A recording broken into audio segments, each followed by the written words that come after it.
AHumbleSoul, we checking back in, man. Had some quick news to report. It's about 4-2 Dugg. He was recently sentenced to 1 year in the feds, and this is related to a whole case that it dates back to like 2019. Dugg, he's a felon.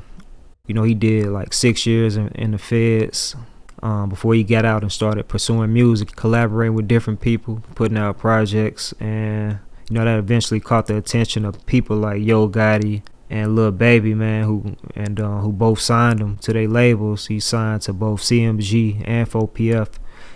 But yeah, long story short, man, he wasn't supposed to be in possession or even be around any guns. But back in 2019, he and a couple of his homies, from what I understand, man, went to this gun range, and surveillance footage caught him loading and shooting a Glock 9. And somebody eventually ended up telling the ATF about that, telling the feds about that. They looked at the footage.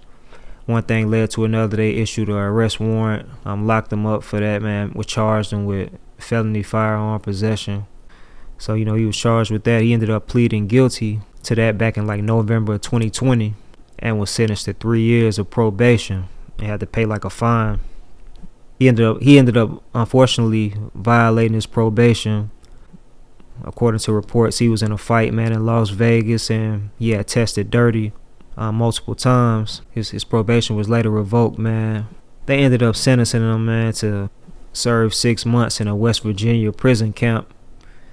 And they had came up with this date back in 2022 for him to turn himself in. And the date came for him to turn himself in, man. He was a no-show.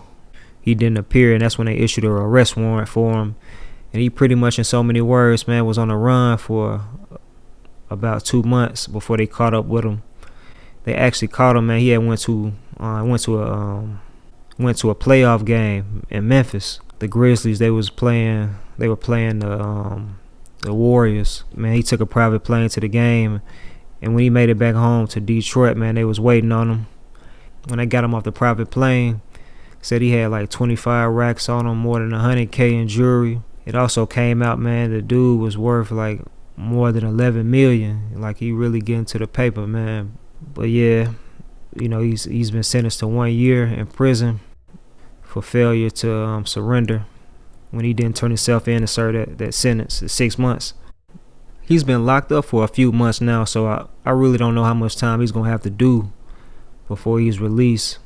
So he may not be locked up too long, I guess, depending on the circumstances, man. But, man, shout out to everybody tuning in. Hopefully, when 4-2 Dugg gets out, man, he'll be able to get back to his music grind and take off, like he was doing before he got locked up. You feel me? Most definitely a talented artist, man, for sure.